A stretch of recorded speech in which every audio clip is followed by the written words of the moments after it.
എൻ്റെ പേര് ഹീറോ. ഞാനാണ് ഈ കഥയിലെ ഹീറോ. ഹീറോ നമ്മളെടുക്കുന്ന തീരുമാനങ്ങളാണല്ലോ നമ്മളെപ്പോഴും ഹീറോസ് ആകുന്നത്. ഞാനും അതുപോലെ തീരുമാനം എടുക്കാനാണ് ഇരിക്കുന്നത്. സംഗതി ക്ലിക്കായാൽ പോസിറ്റീവ്, ഇല്ലെങ്കിൽ ഇല്ല, നെഗറ്റീവ് ആവില്ല. കേട്ടിട്ടില്ലേ? Everybody has A second chance.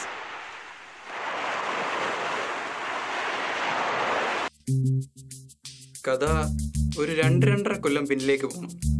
ശരിക്കും പറഞ്ഞാൽ 8ാം സെമ്മിലെ റിസൾട്ട് അറിഞ്ഞിട്ട് നിൽക്കുന്നിടത്ത് നിന്ന്.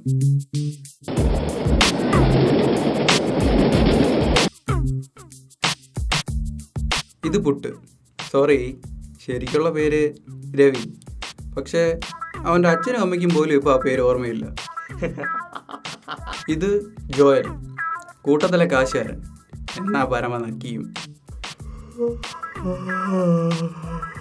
ഇത് രഞ്ജിത്ത്. അവൻ്റെ ആ താടിയും ആ ലുക്കും ഒക്കെ കാണുമ്പോൾ നിങ്ങൾ വിചാരിക്കും ഇവനാണ് ഈ കൂട്ടത്തിലെ പഠിപ്പിച്ചത്. പക്ഷെ അത് നിങ്ങളുടെ വെറും ഒരു തെറ്റിദ്ധാരണ മാത്രമാണ്. എല്ലാം കൂടെ കൂട്ടി 10-20 സപ്ലി ആയി. 20 ആയുള്ള കഴിഞ്ഞ സെമ്മിലെ എനിക്ക് 20 പൂർത്തിയായി. ഓ, എത്ര എണ്ണിട്ടും അങ്ങോട്ട് തീർന്നില്ലല്ലോ. എന്ത് സപ്ലി? ഓ, നീ ആ ഫോൺ ഇങ്ങോട്ട് വന്നേ, ഞാൻ വീട്ടിലൊന്ന് വിളിക്കട്ടെ.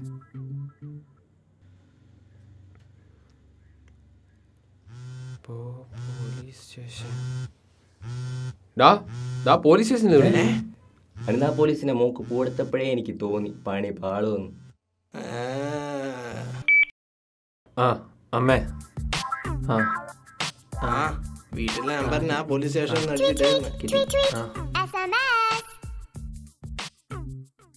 അയ്യോ, റീമയുടെ മെസ്സേജ്. നാളെ രാവിലെ usual place. I am trapped.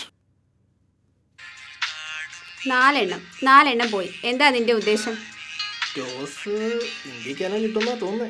പോടാ, നിന്നോടൊന്നും പറഞ്ഞിട്ട് ഒരു കാര്യമില്ല. താങ്ക്സ്. ഞാൻ പോവുക. ഇരിക്ക്. ഇപ്പൊ എന്താ പ്രശ്നം?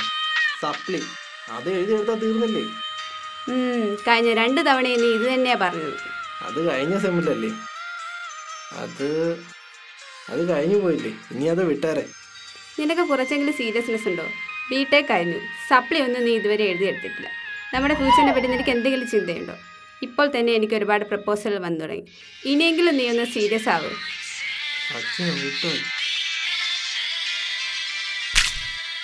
പോടാ.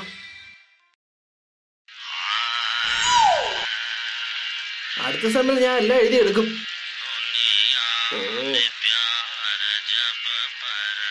അടുത്ത സെം ഇല്ലല്ലേ?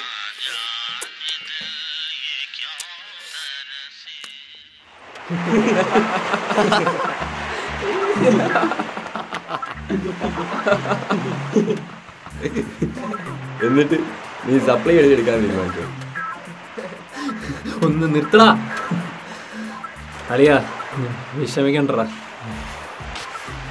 സപ്ലി ഒന്നും എഴുതിയിട്ട് നമുക്കൊന്ന് കിട്ടാറില്ല. നമുക്ക് ആവശ്യം ഒരു ജോലിയാണ്. ഞാൻ അച്ഛനോട് പറഞ്ഞിട്ടുണ്ട്, ഒരു 2 മാസം കൊണ്ട് കഴിയട്ടെ, പിന്നെ നമ്മൾ ദുബായിലോട്ട് പറക്കല്ലേ. അതേടാ, ഒരു ജോലി കിട്ടിയാൽ നമ്മളെ എല്ലാ പ്രശ്നവും തീരും. പിന്നെ സപ്ലൈയെ പറ്റി ആരും ചിന്തിക്കുക പോലും ഇല്ല. ഇനി നീ സപ്ലൈ ആണ് എഴുതിയെടുത്തത് ഞാൻ അറിഞ്ഞാൽ എന്തിനും ഞങ്ങളുണ്ടാവും. ഈ ചിരിക്ക് പിന്നിലെ ഉദ്ദേശം എനിക്ക് വൈകാതെ മനസ്സിലായി. രഞ്ജിത്ത് ദുബായിലേക്ക് പറന്നു. ജോയൽ അച്ഛൻ്റെ കൂടെ ബിസിനസ് നോക്കി ഇപ്പോൾ ബാംഗ്ലൂരില്ല.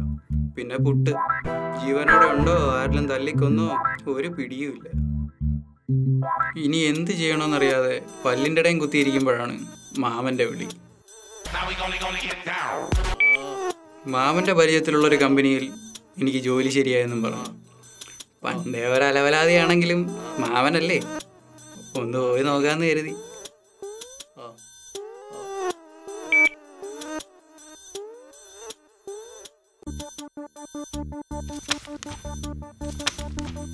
ഈ സുധാകരൻ പിള്ള എങ്ങനെയാ പരിചയം? എന്നാ മാമന. Okay, you are appointed. Supply അടിച്ചാൽ ജോലി കിട്ടില്ലെന്ന് പറഞ്ഞവന്മാരുടെ മുഖത്തടിച്ചുകൊണ്ടായിരുന്നു ആ വാക്ക്. 2 മാസം പിന്നിട്ടു. പുതിയ മാനേജർ ഇന്ന് ചാർജ് എടുത്തു. സാലറി ഇത്തിരി കൂടെ കൂട്ടി ചോദിക്കാമെന്ന് ചിന്തിക്കുമ്പോഴാണ് അദ്ദേഹം എന്നെ റൂമിലേക്ക് വിളിപ്പിച്ചത്.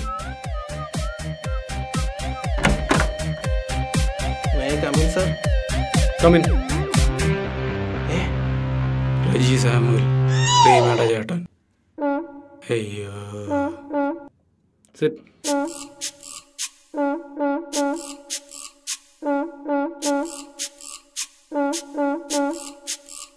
ഇപ്പോഴും ജിമ്മിലൊക്കെ പോകാറുണ്ടോ? അരുൺ, എന്തോ? തനിക്കാരാ ഇവിടെ ജോലി തന്നത്? മുമ്പിരുന്ന മാനേജറാ.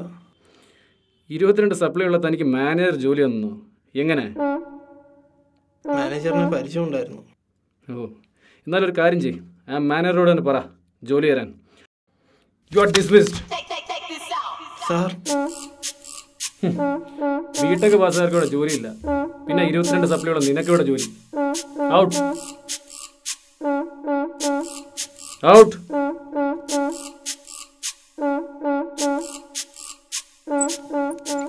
അങ്ങനെ ഉണ്ടായിരുന്ന ജോലി പോയി. എല്ലാം തകർന്ന് പുറത്തേക്ക് ഇറങ്ങുമ്പോഴാണ് ജോലിയിൽ നിന്ന് പിരിച്ചു വിടുമ്പോൾ ആളുകൾ പറയാറുള്ള സ്ഥിരം ഡയലോഗ് എനിക്ക് ഓർമ്മ വന്നത്. അല്ലെങ്കിൽ തന്നെ ഈ ജോലി എൻ്റെ പട്ടിക്ക് വേണം.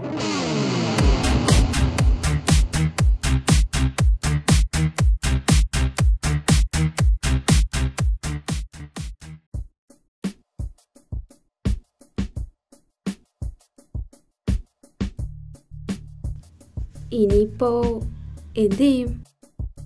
എന്ത് ചെയ്യാൻ? ഇതിനെല്ലാം കാരണം നിന്റെ ചേട്ടനാ. അയാളെ ഉണ്ടല്ലോ, അയാളെ ഞാൻ.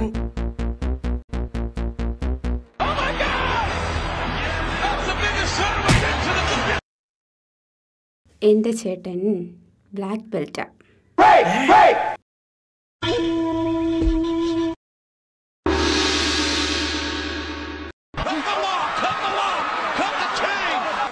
People out here. My God, don't do this. Please, don't do this. Get up. Don't do it. Man, don't do it.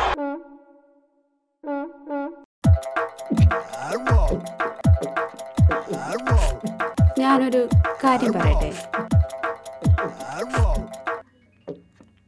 നിനക്ക് സപ്ലൈ എഴുതിയെടുത്തൂടെ?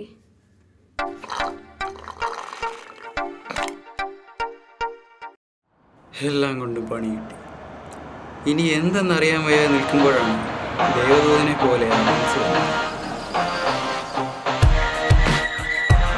ഇതെവിടെ? എത്ര നാളായി കണ്ടിട്ട്?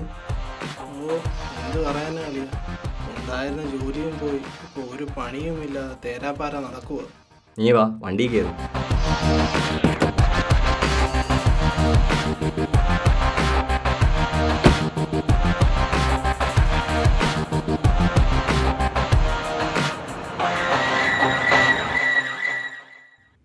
ഷേ, നിനക്ക് ഇത്രയും പ്രശ്നങ്ങളുണ്ടായിരുന്നോ?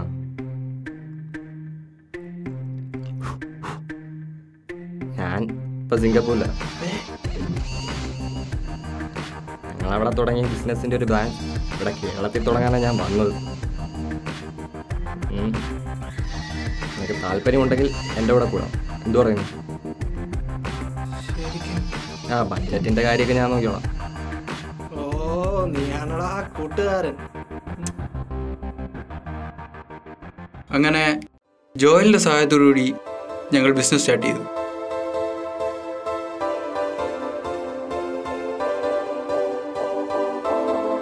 ഒന്നര വർഷം കൊണ്ട് കമ്പനി വളർന്നു. പണവും പദവിയും ഒക്കെ.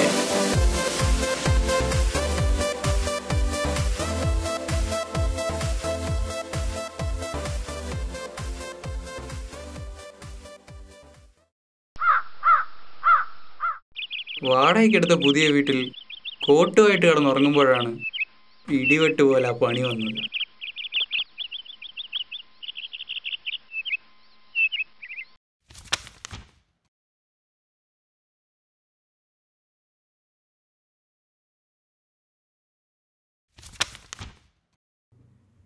അളിയ, തെറി വിളിക്കരുത്. കടക്കാരെ പേടിച്ച് സിംഗപ്പൂരിൽ നിന്ന് നാടുവിട്ട എനിക്ക് കച്ചിത്തുരുമ്പായത് നമ്മളെ ഇവിടുത്തെ ബിസിനസ്സാണ്. നിൻ്റെ ബുദ്ധിയും കഴിവും കൊണ്ടാണ് കമ്പനി വളർന്നത്. ആ ബുദ്ധിയും കഴിവ് ഉപയോഗിച്ചാൽ നിനക്ക് ഇനിയും നല്ല രീതിയിലൊരു കമ്പനി നടത്തിക്കൊണ്ട് പോകാവുന്നതേ ഉള്ളൂ. അതുകൊണ്ട് നമ്മുടെ കമ്പനിയുടെ ലാഭം മൊത്തം ഞാനിങ്ങെടുക്കുക. പിന്നെ കാശ് തികഞ്ഞില്ലെങ്കിലോ എന്ന് കരുതി എൻ്റെ അക്കൗണ്ടിൽ നിന്ന് ഞാൻ കുറച്ച് പൈസ പിൻവലിച്ചിട്ടുണ്ട്. പേടിക്കണ്ട, എൻ്റെ ചിലവിനായി 5000 രൂപ ഞാൻ അതിൽ മാറ്റിവെച്ചിട്ടുണ്ട്. എന്നാൽ ഞാൻ പോട്ടെ. ഭാഗ്യമുണ്ടെങ്കിൽ നമുക്ക് വീണ്ടും കണ്ടുമുട്ടാം എന്ന് നിൻ്റെ പ്രിയ സുഹൃത്ത് Joel. I am the sorry അളിയ, I am the sorry.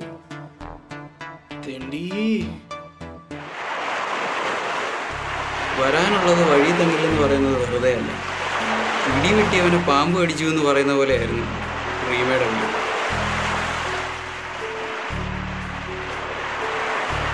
Arun, എൻ്റെ ഫിക്സ് ചെയ്തു.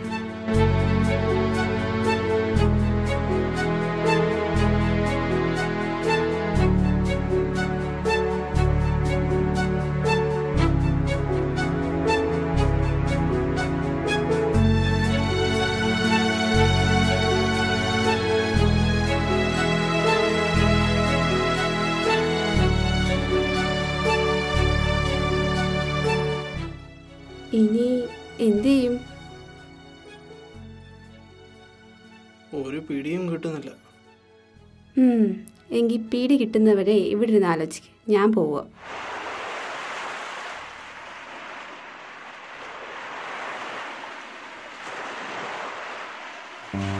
ഇതാണ് ഞാൻ നേരത്തെ പറഞ്ഞത്. ഞാനൊരു തീരുമാനം എടുക്കാനാണ് വിട്ടിരിക്കുന്നത്.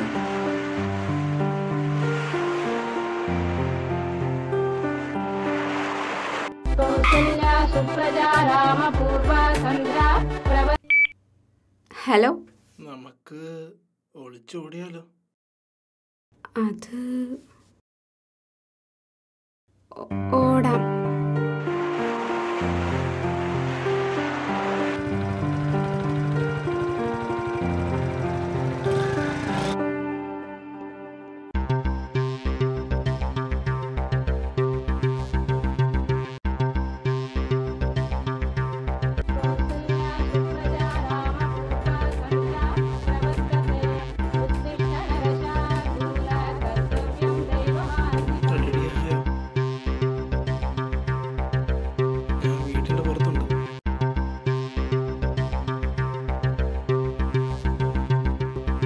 ഞാൻ നിന്റെ പുറകിലുണ്ട്.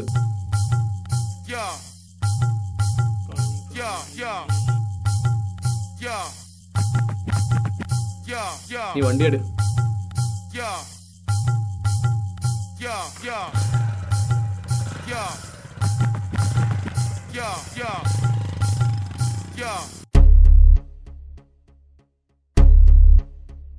ഈ സീൻ ഞാൻ പ്രതീക്ഷിച്ചതാ.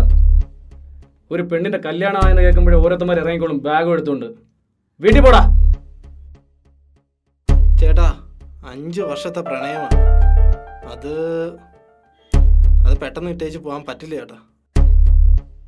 നിനക്കൊരു ജോലിയില്ല, വിദ്യാഭ്യാസമില്ല, പിന്നെ എന്ത് വിശ്വസിച്ചാണ് ഞാൻ അവളെ നിന്നോട് അയക്കേണ്ടത്? നടക്കത്തില്ല. ചേട്ടാ, എന്താ? നിനക്ക് ഞാൻ ഒരു ചാൻസ് തരാം. എൻ്റെ പെങ്ങളെ നിനക്ക് കെട്ടിച്ചു തരാം. എൻ്റെ കമ്പനി നിനക്ക് ജോലിയും തരാം. പക്ഷെ ഒരു കണ്ടീഷൻ, നീ സപ്ലൈ എഴുതിയെടുക്കണം.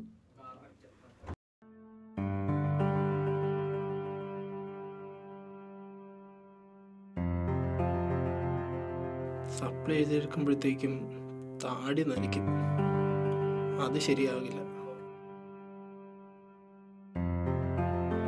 സപ്ലൈ എഴുതിയാൽ പെണ്ണിനെയും കിട്ടും, ജോലിയും കിട്ടും. ഇല്ലെങ്കിൽ റോഡിലിരുന്ന് പിച്ചെടുക്കേണ്ടി വരും. ശേ, എന്തു ചെയ്യും? എഴുതിയാലോ? ഒന്ന് എഴുതി നോക്കാം അല്ലേ?